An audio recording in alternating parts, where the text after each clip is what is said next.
When you think of the ancient landscapes of Ireland, your mind likely conjures images of rolling green hills draped in a soft morning mist, crumbling stone ruins echoing with the joyful songs of bards, and a rich, vibrant tapestry of folklore. It is a land famous the world over for its enchanting mythology, populated by mischievous leprechauns, noble Celtic warriors, and the mysterious, beautiful people of the fairy mounds. But beneath the romanticized, gentle veil of these traditional fireside stories lies a much darker, much colder soil.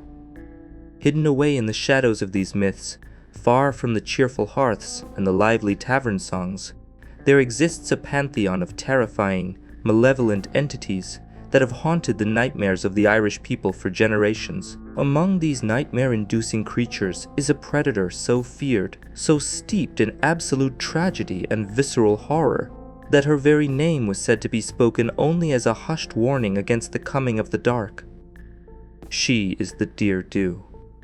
Translated from the ancient tongue, her name means the red thirst, or the red bloodsucker. She is widely celebrated in modern whispers as Ireland's native vampire, a creature of the night whose origin is anchored not in a demonic curse, but in the all-too-human horrors of patriarchal cruelty, broken hearts, and an unyielding, burning desire for revenge. But as we peel back the layers of history, linguistics, and literature, we will discover that the true story of the Dearg Due is infinitely more complex, and perhaps even more fascinating, than the bloody legend itself. This is the story of a tragic maiden, a terrifying monster, and the profound power of a myth that managed to fool the entire world. To understand the monster, we must first understand the woman she used to be. The canonical legend of the Dearg Due begins many centuries ago, firmly anchored in the historic region of County Waterford in the southeast of Ireland. Waterford, known in the ancient Celtic tongue as Cuan na Grai, or the Harbour of the Sun, holds the distinct honor of being Ireland's oldest city. Originally founded by Viking raiders in the 9th century, it is a place where history runs deep, characterized by ancient stone towers, winding medieval streets, and the ghosts of Norman conquerors. It was in this lush historical setting that there lived a young woman of surpassing, legendary beauty. In the countless retellings of her tale, her true, given name has been conveniently lost to the eroding sands of time, replaced entirely by the monstrous title she would eventually assume. Local bards and traveling storytellers claimed that her skin was as flawlessly fair as the first springtime snow, and her lips were as brilliantly red as rubies catching the last, dying rays of a setting sun. She was a breathtaking vision, the undisputed jewel of her community, and men of high birth and low station alike traveled from the farthest corners of the island merely to catch a fleeting glimpse of her walking through the village. Yet, despite the endless parade of wealthy suitors vying for her affection, the young woman's heart was entirely captivated by a humble, local peasant boy who worked the fields on a nearby farm. Theirs was a pure, uncorrupted romance. They spent their stolen moments dreaming of a simple, quiet life together, imagining a future filled with love, family, and the honest rewards of a hard day's labor. She did not care for titles, for silver, or for the sprawling lands of the nobles. She cared only for him. But in the harsh, unforgiving reality of ancient Ireland, a woman's heart was rarely her own to give. The idyllic dreams of the young lovers were violently shattered by the cold, calculating ambition of the maiden's father, characterized in the lore as a deeply wicked, avaricious man who cared absolutely nothing for the happiness or the innocence of his daughter.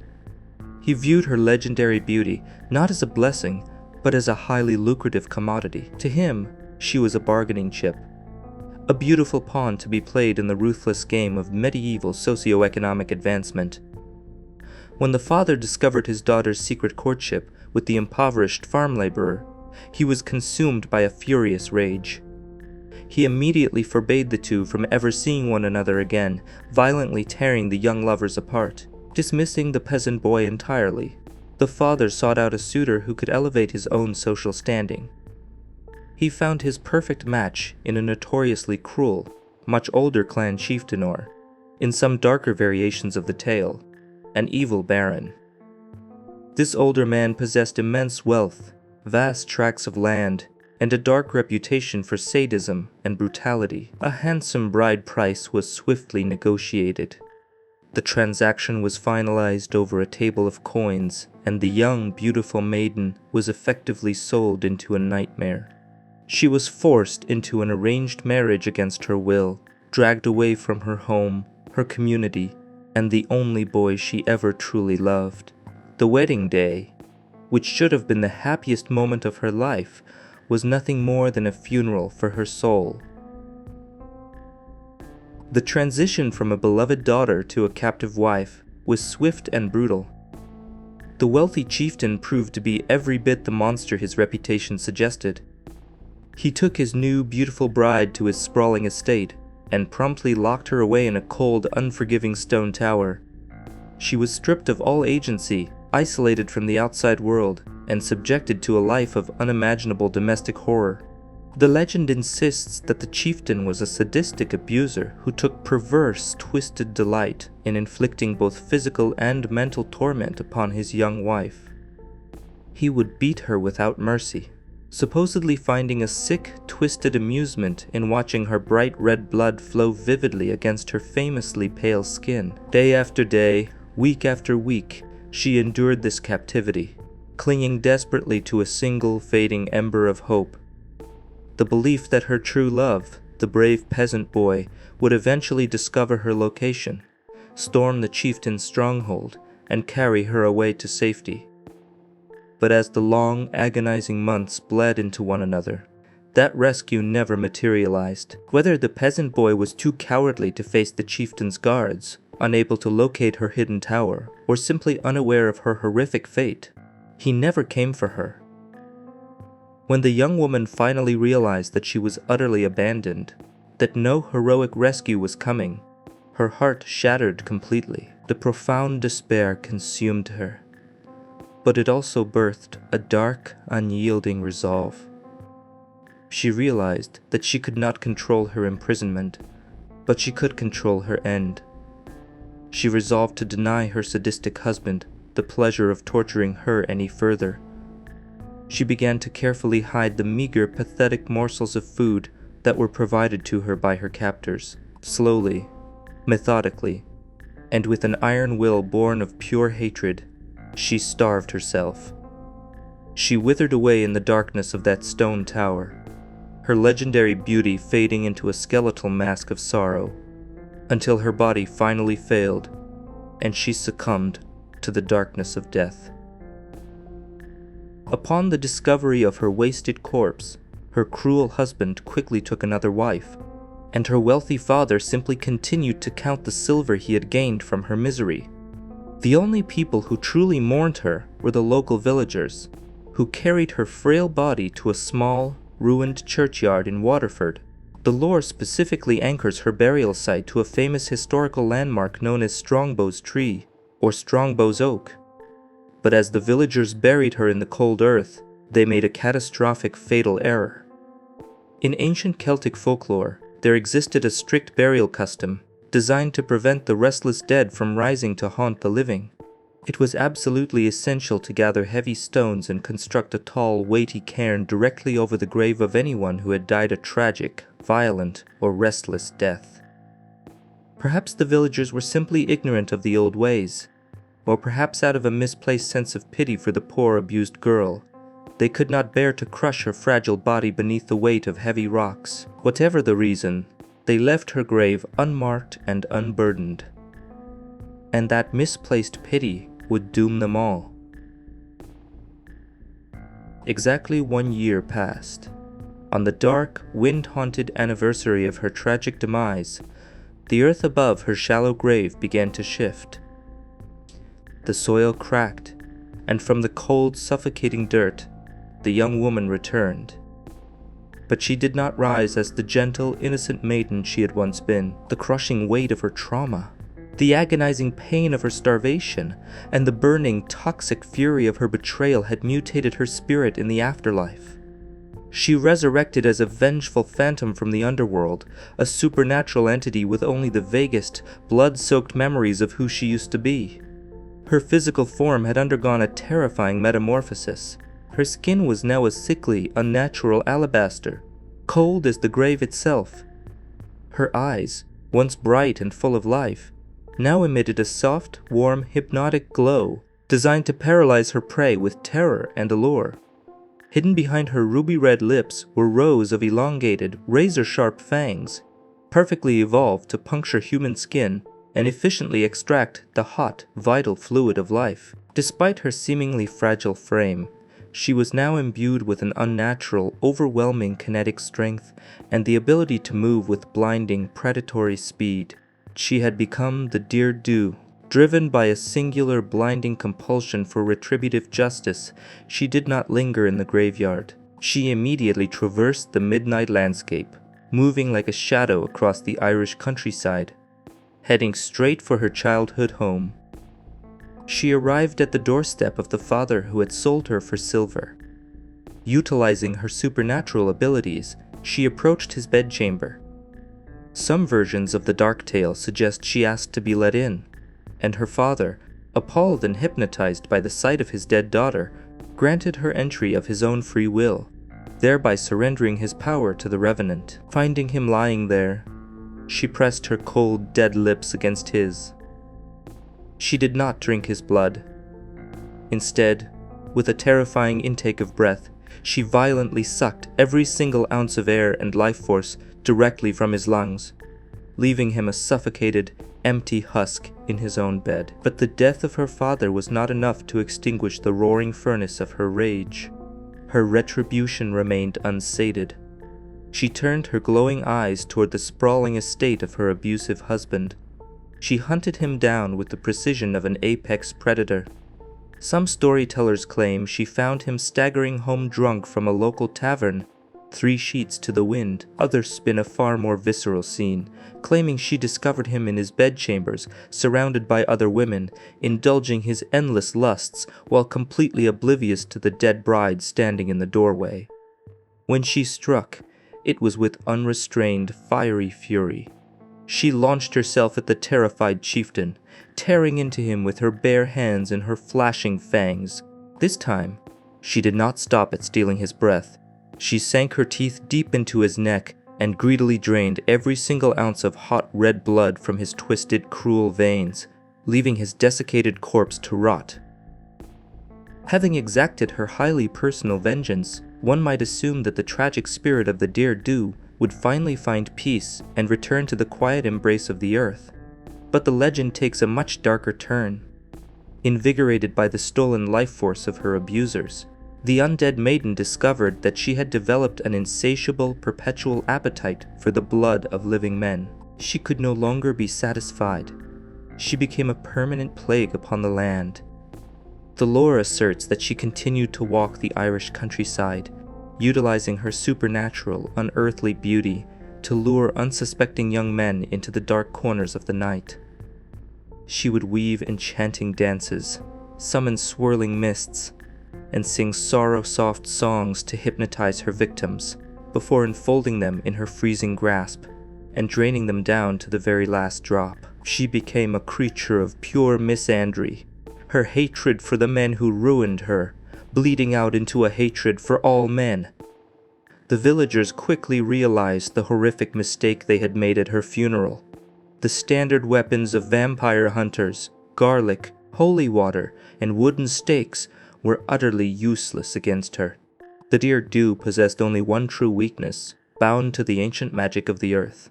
To halt her nocturnal predations, the locals had to locate her specific grave beneath Strongbow's tree on the eve of her anniversary.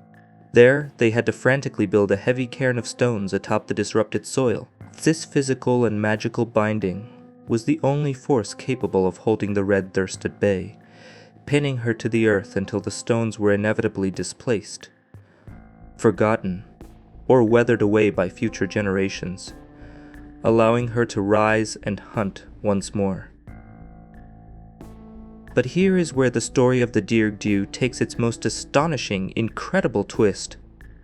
What if I told you that the beautiful maiden, the cruel chieftain, the stone tower, the revenge, and the ancient Irish vampire herself never actually existed in genuine Celtic mythology? What if I told you that the entire legend is a modern illusion? In the academic study of mythology, there is a concept known as Fakelore. This refers to manufactured synthetic stories that are presented to the general public as if they were genuinely traditional, ancient folklore. The Dearg Due is perhaps the greatest, most successful piece of fakelore in modern history, when historians, linguists, and folklore experts actually search the vast, incredibly detailed archives of Irish mythology, the ancient texts, and the medieval manuscripts. They find absolutely zero mention of a vampire in Waterford. There is no record of a blood-sucking woman buried under Strongbow's tree. In fact, there is no ancient Irish word that translates to Dearg Due. Modern purveyors of the myth claim that Dearg Due is an anglicized version of the Irish term Dearg Due, meant to translate to red bloodsucker. But any native speaker of the Irish language will tell you that this is grammatically impossible. While Dearg does mean red and Due means sucker, you cannot simply smash them together. In Irish grammar, combining words like this requires a phonetic mutation known as a semu, meaning the word would have to be Dearg Due. Furthermore, the ancient Irish did not use the word red as a noun to mean blood. If an ancient Celt wanted to describe a blood demon, they would have said Dim Han Fola. The term Dearg Due appears in absolutely no historical Irish dictionary. So, if she isn't an ancient Celtic vampire, where on earth did she come from? The true origin of the Dearg Due is not a tragic maiden, but a bug. Specifically, a black insect known as the Devil's Coach horse beetle. In authentic, verified Irish folklore, there is a heavily cursed, highly unlucky black beetle known in the Irish language as the Dearg Due, pronounced Dardal. The word is a simple combination of two older words meaning water beetle and beetle. Rural populations feared this insect because of Christian apocryphal legends claiming it betrayed the location of Jesus Christ, and because when threatened, the beetle raises its tail aggressively, mimicking a scorpion. The Dardal was feared, but it was indisputably an insect. It was not red, it did not drink human blood, and it certainly was a dead woman from Waterford. The transformation from a cursed black beetle into a sexy, tragic female vampire is the result of decades of lazy research, hilarious typos, and willful imagination by 20th century English authors. The paper trail is undeniable. The myth began in 1924, when a writer named Dudley Wright published a book on vampires. He wrote a single, unelaborated sentence claiming there was a beautiful, unnamed female vampire in a graveyard near a tower in Waterford. He gave no backstory, no names, no abusive husbands. 4 years later, in 1928, an eccentric occult writer named Montague Summers took Wright's vague claim and assigned it a highly corrupted, misspelled version of the Irish beetle's name, calling the vampire the Dearg Due, which he incorrectly translated as red bloodsucker. Summers even admitted that local Waterford historians told him no such legend existed, but he printed it anyway. The final, permanent mutation occurred in 1972, when author Anthony Masters wrote The Natural History of the Vampire. Masters took Summers' work, but he made a fateful typographical error. He misread his own handwritten notes, mistaking the letter L in dull for an E. And just like that, out of a simple misreading of terrible handwriting, the name Dearg Due was printed and unleashed upon the world. If the name was invented in the 1970s, where did the sprawling, heartbreaking story of the arranged marriage, the starvation, and the vengeful resurrection come from? The answer is the internet. As digital platforms, amateur mythology blogs, and horror wikis exploded in the late 1990s and early 2000s, Enthusiastic writers stumbled upon the name Dearg Due in old vampire encyclopedias, seeing a skeletal framework with no backstory. Modern storytellers collaboratively did what humans have always done. They invented one. They wove a narrative that perfectly suited modern sensibilities. They retroactively added the cruel father and the sadistic chieftain to transform the vampire from a mindless ghoul into a highly sympathetic, proto-feminist icon of revenge. They tapped into contemporary anxieties about domestic abuse, patriarchal control, and the reclamation of power, creating a revenge fantasy that modern audiences eagerly devoured. And their creation took on a life of its own, far beyond the confines of internet forums. The Dearg Due has clawed her way into mainstream modern pop culture. She appears in Japanese role, playing video games like Mary Skeltert, nightmares as a terrifying boss character. Most prominently, she was fully canonized in the 2018 best-selling novel Dracul, written by J.D. Barker and Dacre Stoker, the great-grandnephew of Bram Stoker himself. In the novel, the Dearg Due assumes the identity of Ellen Crone, a mysterious, ageless nanny who cares for a sickly young Bram Stoker, weaving the internet Fakelore directly into the authorized prequel of the most famous vampire story ever told. The Dearg Due represents a fascinating, magnificent paradox. She is a creature completely alien to the ancient Celts, born not from the misty hills of pre-Christian Ireland, but from a misspelled beetle, a 1970s typo, and the boundless collaborative imagination of the modern internet. Yet, does her artificial origin make her any less powerful as a story? She survives and thrives today because she fulfills a specific, deeply human archetype, the victim who returns from the dark to balance the scales of justice. She is a profound testament to the enduring human desire to populate the shadows with monsters of our own design. So, the next time you find yourself wandering near a ruined churchyard in the dark, and you feel a cold breath upon your neck, remember the Dearg Due. She may not be an ancient myth, but the fear she inspires is entirely real.